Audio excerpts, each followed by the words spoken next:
لیپ top کے بارے میں جی بیٹا کیا بات جی آپ دانش اسکول سے ہیں؟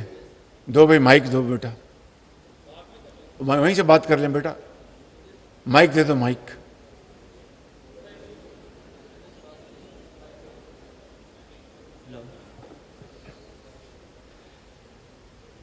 سر میں دانش اسکول چشتیاں کا اسٹوڈنٹ ہوں ایکس، اور فی الحال میں علامہ اقبال میڈیکل کالج میں فرسٹ ایئر MBBS کا اسٹوڈنٹ ہوں۔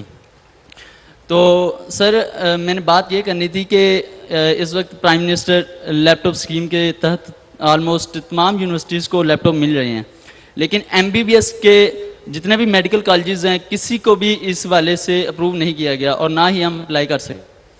تو سر آپ جانتے ہیں کہ MBBS جیسے کہ پاکستان کی ٹاپ ڈگریز میں آتی ہے اور دنیا بھر میں اس کو اچھا جانا جاتا ہے، تو ہم آپ سے یہ درخواست کرتے ہیں کہ ہمارے لیے بھی لیپ ٹاپ کی اسکیم جو ہے۔ بہت شکریہ جی، مہربانی، یہ بڑا جائز آپ کی بات ہے۔ میں وزیر اعلیٰ پنجاب محسن نقوی صاحب کی خدمت میں گزارش کروں گا کہ آپ لیپ ٹاپ کی اسکیم پنجاب میں اس کا دوبارہ اجرا شروع کر دیں۔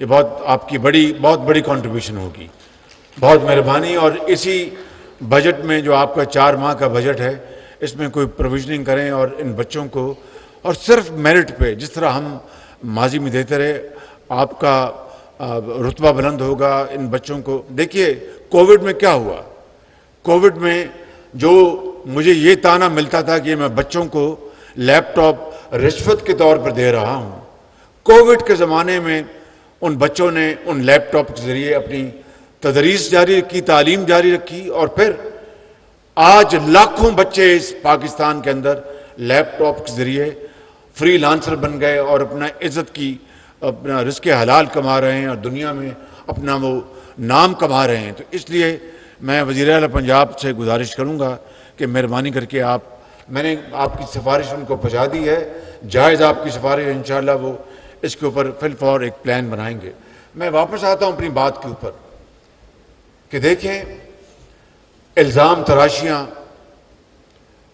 بے بنیاد الزامات اور چور ڈاکو کے بیانی نے پاکستانی قوم کو تقسیم کر دیا ہے اور اس قوم کے رگ میں زہر گھول دیا ہے، معاشرے میں زہر گھول دیا ہے بالکل۔ اور میں آپ کے سامنے انتہائی عاجزی اور انکساری کے ساتھ کھڑا ہوں۔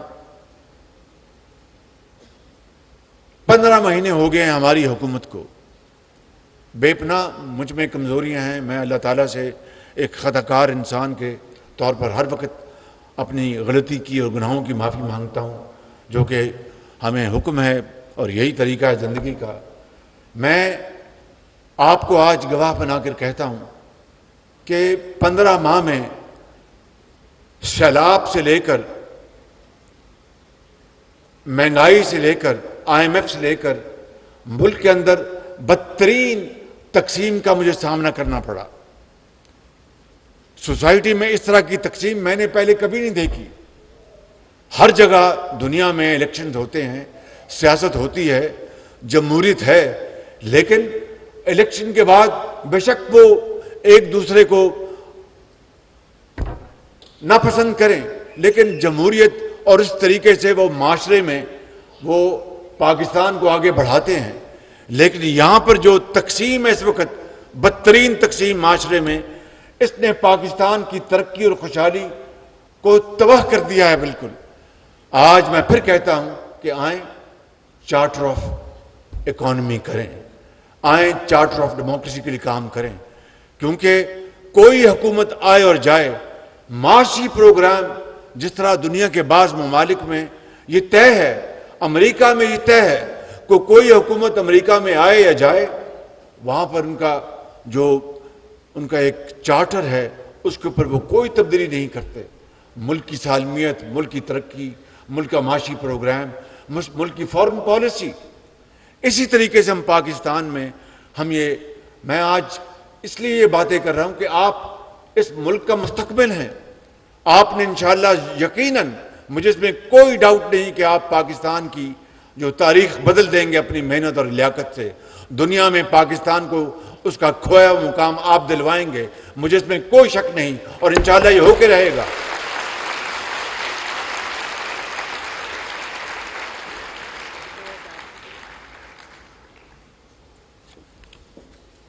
تو اس لیے چارٹر آف اکانومی، یہ صحافی محترم بھائی میرے سامنے بیٹھے ہیں، اس کے اوپر بات کریں، قوم کو اس کے اوپر لے کے آئیں۔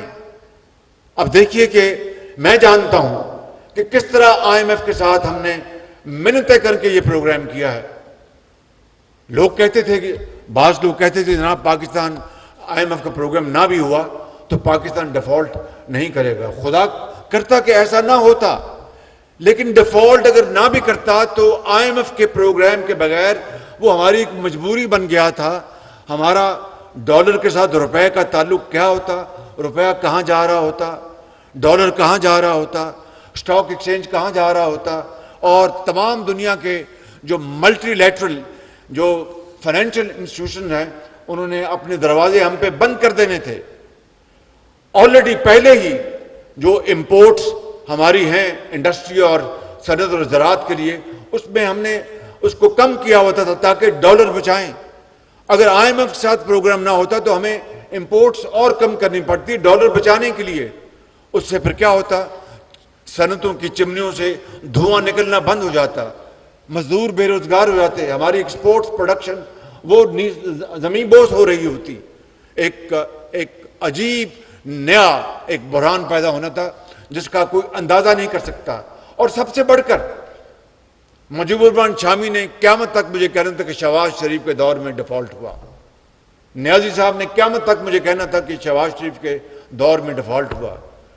جب میں اس دنیا میں سے چلے جاتا تو میری قبر پہ کتبہ لگتا کہ جناب تمہارے دور میں ڈیفالٹ ہوا۔ تو یہ ڈیفالٹ اگر خدا نخواستہ ہوتا تو یہ 15 مہینے کا نتیجہ تھا؟ نہیں، یہ 75 سال کا قصہ ہے۔